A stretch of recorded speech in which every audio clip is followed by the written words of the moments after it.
Breaking news, guys. It seems to be that they have identified the person who abducted 3-year-old Madeline McCaan. This was just posted earlier, and the suspect was named. So, in a new documentary about a now 15-year-old Madeline McCaan case, the suspect has been identified. A man who worked as a maintenance worker at the resort where the McCaans were staying at the week of 2007 when little Madeline was disappeared. His name is Christian Bruckner. Bruckner would have been no more than 5 minutes away from where Madeline was staying the night she went missing. At the time Madeline's disappearance, police were looking into sexual assaults involving British girls in the area. The suspect in Madeline McCann's case, Bruckner, was not named a suspect until 2017 and would later become the only suspect after they found a toy bucket of a child in his backyard. Bruckner, however, maintains his innocence in his written to journalists before saying he did not abduct Madeline McCaan. However, currently he is serving time in a German prison due to a rape he committed in 2005. Portuguese police are continuing to investigate the case, even though to date there had been no real evidence to indicate whether Madeline was alive or dead or what exactly happened to her. Currently, there's no physical evidence that has been released to the public, at least, that actually links Bruckner to the crime. Before 2017, he was not even listed as a suspect by Portuguese authorities. However, what is suspicious about a few days after Madeline disappeared, he flew back to Germany, which probably would have been helped him evade police for a while, being in a different country if he were responsible. They're not going to look back into German. They're not going to look into German citizens who are living in Germany for a crime committed in Portugal. After all, physical evidence or not, Bruckner has not actually come forward with an alibi either, and also cast suspicion. Oh my God. However, there is some circumstantial evidence where a friend of Bruckner has come forward saying that Bruckner told him he was the one that took Madeline. Whether this is the case or not, it has caused enough to stir to make German police try to make a case against Bruckner for the murder of Madeline McCaan, even though her little body has never been located. At this point, it may never be. We'll be keeping an eye on this case for further developments. Oh my God. Okay, that name does sound familiar because they did post something on YouTube about it, and the thing was, the guy admitted to the rapes, and these were rapes of elderly women. In Germany. Yeah, but you know what though? The parents left the little girls with the little girl and I guess by herself. And those a bunch of kids. And left her by themselves without anybody there. They went to a little bar or something, and the door was not locked. So anybody could just came in and grabbed them. Yeah, he probably was watching them. There was no breaking through the windows, no nothing. The front door was left open. So you gotta blame the parents on that. Yeah. You know? I mean, why would you leave your kids unattended? I don't even leave my kids. Exactly. I know, right? We don't even leave you unattended. And you're like, oh my God, but this is big, guys. I mean, for how long? 15 years she's been gone. I remember when that case, yeah. She had the most unique eyes. Yes, she did. Oh my God, I remember when that case broke out. I was still in high school and everyone was talking about it. And then they started talking about like who could have took her. They thought it was like some like other baby snatchers or something.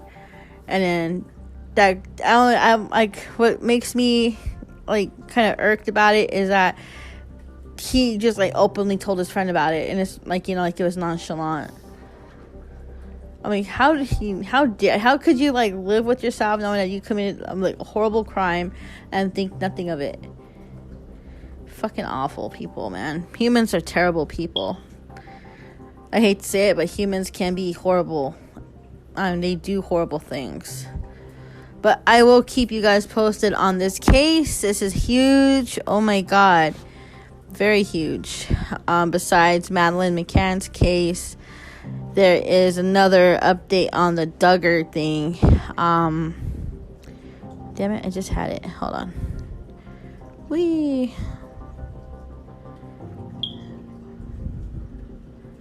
Everyone's all obsessed about the whole Rogan and Kanye West thing. So duh.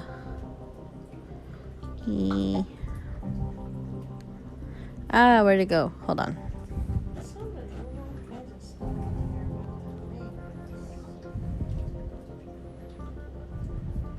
Oh, here we go. So, as an update to the Duggar case, like I had promised you guys, the judge dismisses Duggar Sisters' lawsuit against Arkansas police for sharing molestation investigation documents. The thing is, they did share the documents under the FOIA, which is the Freedom of Information Act. The lawsuit was filed by all four of the Duggar sisters against Arkansas law enforcement, and it was dismissed on Wednesday, ending the sisters' battle over the alleged improper sharing of official reports detailing their molestation by their brother Josh. Jill Duggar Dillard, Jessa Duggar Seawald, Ginger Duggar Vololo, and Joy Duggar Forsyth sued various city and county officials, claiming that they improperly responded to the FOIA Act request by providing personal identifying information.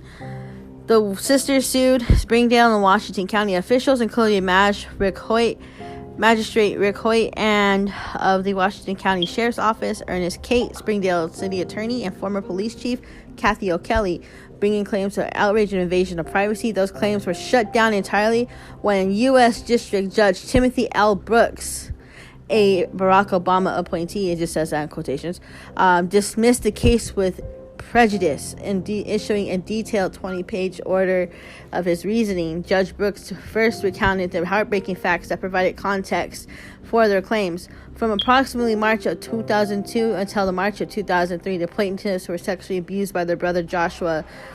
He was 14 years old when the abuse began and 15 when it ended. At the time of the abuse, the plaintiffs ranged from 5 to 11 years old. Their parents, Jim Bob and Michelle Duggar, discovered the abuse but did not report it to the police or any state agency. Instead, they decided to keep it a secret and discipline Joshua privately. Unfortunately, whatever Mr. and Mrs. Duggar tried to do to stop Joshua's behavior did not work, and by 2003, they turned to their closest friends, Jim and Bobby Holt, for advice and support. The personal information that the Duggars shared with their friends inadvertently ended up in the hands of a fellow church member, then spread among the local community. As a result, the allegations were officially investigated by local police, though no criminal charges were filed in the connection with the probe. The molestation allegations became public in 2015 when the family's TLC reality show 19 Kids and Counting was canceled. At the time, the local law enforcement responded to the FOIA request by providing redacted documents pertaining to the investigation. Those documents, which contained personal identifying information, became the basis for the Duggar Sisters lawsuit. They claimed that the various law enforcement officials violated the law by sharing their documents. The court, however, disagreed. Judge Brooks provided the account of Arkansas police botched response to the FOIA request. The individual defendants were seasoned government officials tasked with the responsibility of deciding which government records should be publicly released and which should not. Yet all individuals defendants were seemingly ignorant of the privacy rights Arkansas affords to sexual assault victims and families that are identified in need of services. Police reasoned the court believed that they were doing what the law demanded by responding to the FOIA request promptly, providing redacted documents. In actuality, Arkansas required withholding of many of these documents to protect the minor children involved. Whatever government official mistakes, however, Judge Brooks did not find that law enforcement acted with any ill intent. Rather, he explained, they simply did not understand whether they were obligated to. He began, if the question is whether defendants were ignorant of the law or grossly negligent in this application, and the answer is absolutely. But that is not the question, Brooks said. The inquiry focuses on whether the defendants engaged in conduct when they knew they believed to exceed the boundaries of their authority. Brooks found that the proof of all responsible inferences point to the opposite conclusion. Brooks also had some words of frustration for both sets of parties in their inability to accurately present their case to the court. First, the parties in each their own supposedly undisputed statements of fact. When they exhaustively responded to one another's statements of fact, they objected to one another's statements. Then they offered clarifications and subtle amendments to one another's facts, followed by supplemental facts in response. They even went as far to agree with the substance of one another's facts, but disagreed to whether the evidence cited in support of a particular fact and exactly right. All of those exceedingly tiresome and some little assistance to the court. The Duggar Sisters civil case had been postponed until 2021 in order to follow Josh Duggar's child pornography trial. Josh Duggar was found guilty on 2 counts of knowingly receiving and possessing child pornography. He faces up to 20 years per count in prison and up to $500,000 in fines. Attorneys for both parties did not immediately respond to Law and Crime's request for comment. So the thing is, because of their show being canceled and all that, it's also reported that Jim, Bob, and Michelle have been selling their acres of property off to actually pay bills. All because they were canceled. Yeah. I mean, they still got a horde of kids there to run that big ass old house. And I suppose because they were on welfare too and collecting food stamps, they probably got a hold to that because of being investigated sexual abuse of the children. So that's puts an automatic stop to a lot of things. They don't mess around. If it's involving the police and CPS, yeah, and I suppose probably some of the kids were removed from the home. I mean, like when... And then the daughters are suing because of that. Statements being let out. I mean, they have to report it. And it's not... Let's just say somehow somebody got told the news and it's what do you call it? Public access. It's news. And they'll use that as their First Amendment. So yeah. There's a lot of people that are... Freedom of press. There's a lot of people who are confused about their rights in the Constitution. They need to really look it up and study it.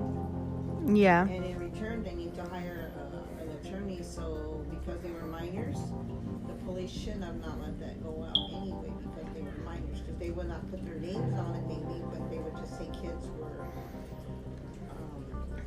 assault. Yeah. In a situation where sexual abuse of them happened, and it was from a family member. That's all they have to say. They don't have to give out names. They can't give out names if they're minors. I think that's what it is. Yeah. The thing of what kind of irks me is, like, I know they're like all for family and all that, but how could you forgive someone that did that shit to you? I mean, I know, I get it. It's part of their, their faith to forgive, but let me get, like, their faith is like a cult too. Well, look what their faith led them. They're quiverfuls, yeah. They're What did their faith lead them to? Now he's in prison. I mean, who's going to pay his bills? Who's going to take care of his wife and everything else? His wife and 7 kids. Yes, he's got 7 kids. He's got 7 kids. Shit, they need to put a cork in all of them, I'm telling you. I mean, their religion is kind of like that, kind of mimics like the Mormons and the FDLS, the fundamentalist religions out there, that they think that multiple children and whatnot, but still. I mean, if you look into it, it's basically the same thing. Yeah, I know. Anyways, I mean, I know.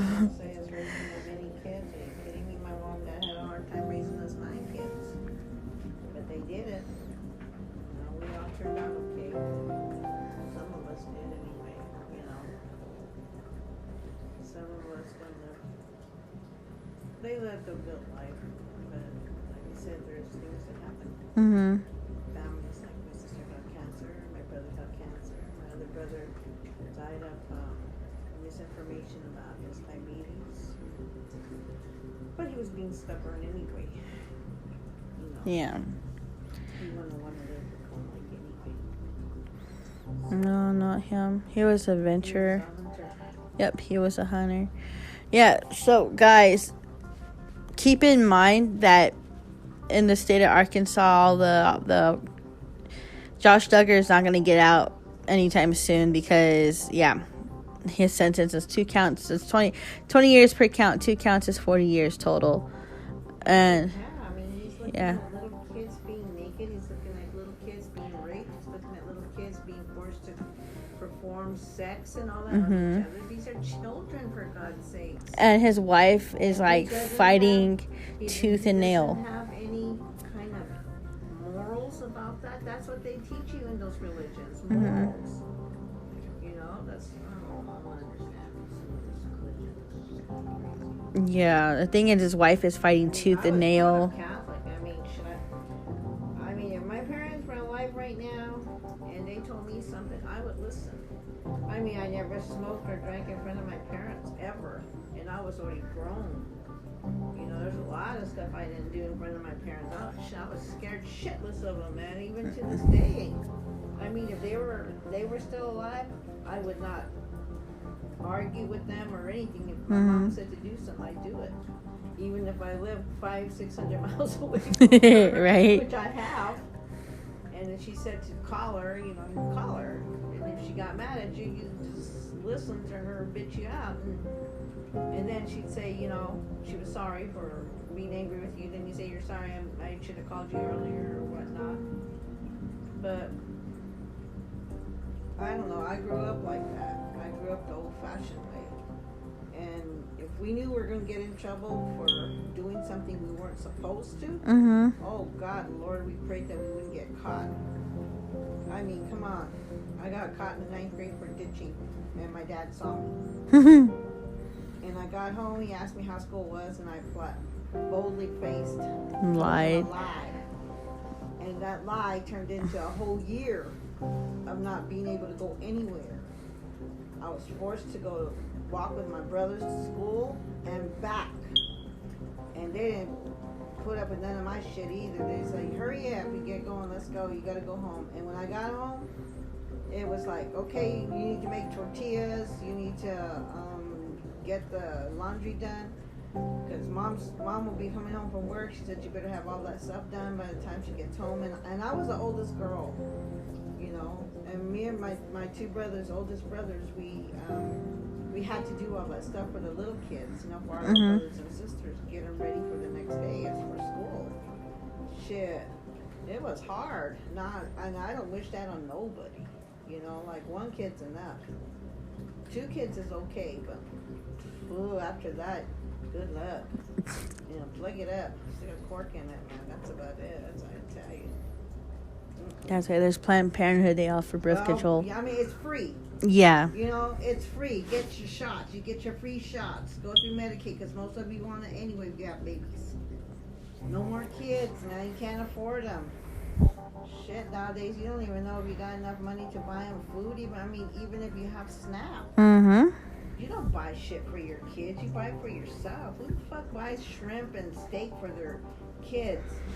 You know? I've seen like a lot of people do that, especially like when they had when the pandemic started and like they had the amped up SNAP. Did you ever check your EBT?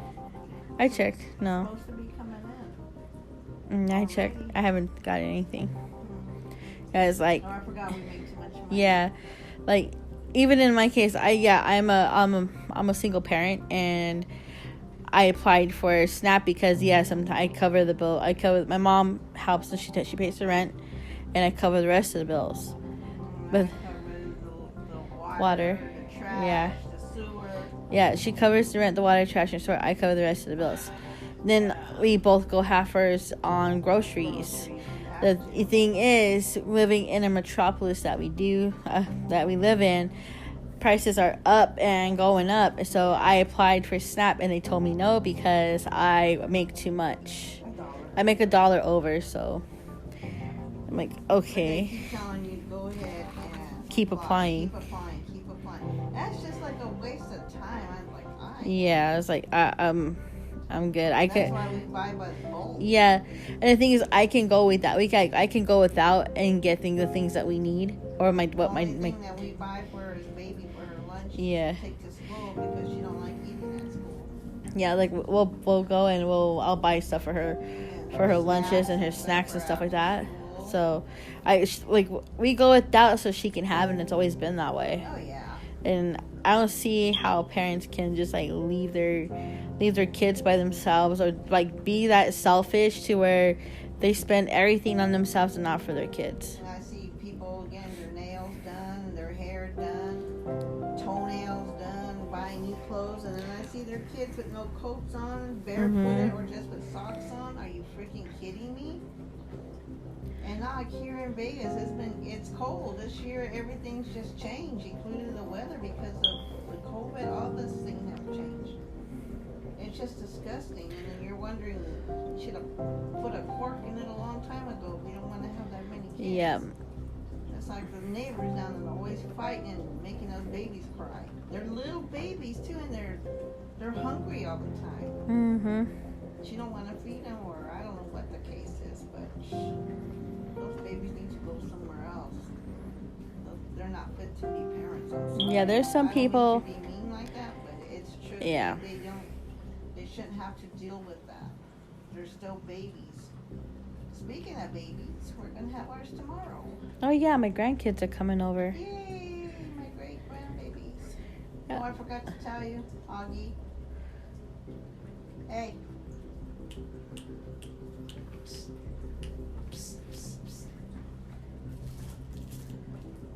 What? We're having guests tomorrow. I know. I told her. These ones about this big. They're just gonna be here all day because Your sister's your moving. sister's moving to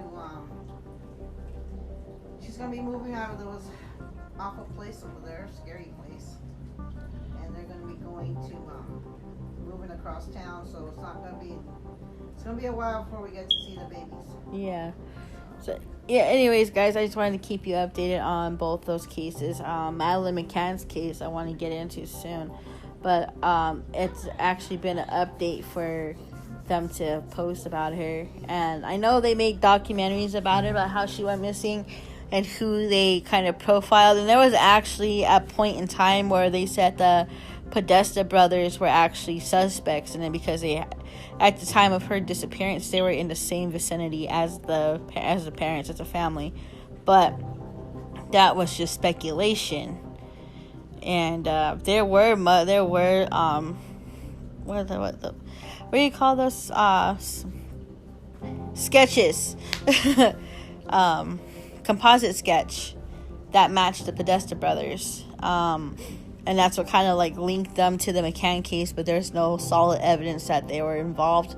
But now seeing that they have named a suspect, yeah, this is just crazy. Yeah, the family needs to get the closure that they so need, so they can heal properly. He's in German prison. He ain't getting out. I see some of those programs. They're rugged over there. Oh yeah, you ever seen that one? The prison show. What was it called? The deadliest prisons. Yeah. This one dude goes through every part of the country and like just checks out the prisons in there, and he stays I think a couple days or a day, and to see if he can like survive. And he tapped out in a couple of the prisons that there are in the world, and he was like, nope, get me the fuck out of here. But yeah, you can catch it on Netflix and on Discovery Plus, I think, and some other channels. But yeah, it's just insane. I mean, I don't know. But yeah, so guys, I'll tune in next time, whenever that may be. I was gonna do a thing about Dan Schneider, but I gotta do more than what I was doing. Yeah, so oh yeah, I saw that. And I'll check you guys out later. Thanks for listening, tuning into my podcast. You can guys catch me on Spotify, Google, Podbean, Overcast, whatever podcast you guys get. Don't forget, guys, if you want to start a podcast yourself, it's simply free by downloading Anchor. You can also make money from your podcast by actually downloading the Anchor app and getting a sponsor. It's actually cool to have a platform like this, because you can express your whatever your things are. As you can see from my profile, from my channel or my podcast, I do true crime, updated crime, stuff in general. Beginning I used to do like random moments, but due to the contents and the nature, we decided to nip that in the bud, and I started going through the true crime thing. Yeah. So if you guys got any suggestions, you guys can leave me a voice memo down below, or you can hit me up on my Instagram for the podcast channel. It's called Odd Pods with the Odd Broad at Instagram, or on Instagram. And yeah, so have a good night. Be safe. And remember, guys, stay safe out there. Your choice, wear a mask or not. Cooties are still out there. Yeah. The state of Nevada, they lifted their mask mandate, and I'd rather keep my mask on. People can keep their cooties. Yep. I'm just saying. All right, bye, guys.